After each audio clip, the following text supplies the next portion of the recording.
بسه دیگه.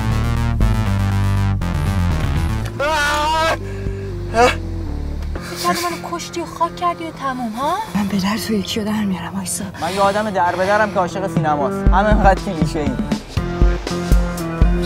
الو. دانش مدیر قبول نشدین؟ آها، بعد کی قبول شده؟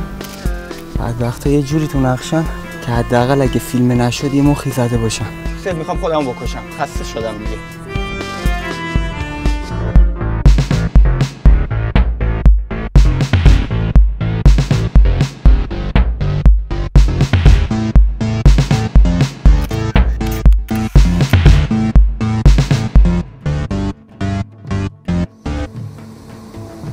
منو با سینما کشتی، با سینما آزادم. مگه تو روح نیستی؟ به جز من کسی تو رو میبینه؟ اون دوربینم میبینه. اگه ضبطم کنی بقیه هم میبینه. تو قهرمان میگفتی پولش با من رو کن ببینم برنامه چیه.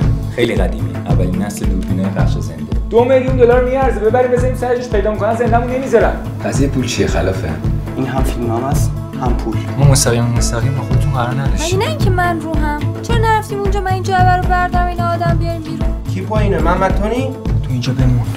فقط آمار بگیر خب. حالا کارت بده.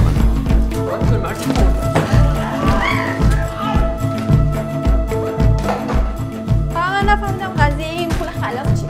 منظورش خلاف جهت. من میگم اینو بزنید رو دارک وب به بیت کوین بفروشینش.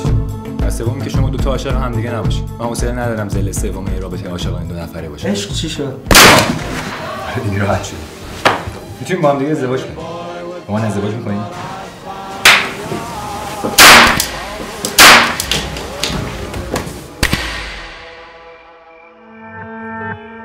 ماده تاریک نامیده می شود چون هیچ کنشی با میدان الکترومغناطیسی ندارد. 95% از آنچه جهان را ساخته یک تاریکی غیر قابل دیدن است. همه جا داره سفید میشه.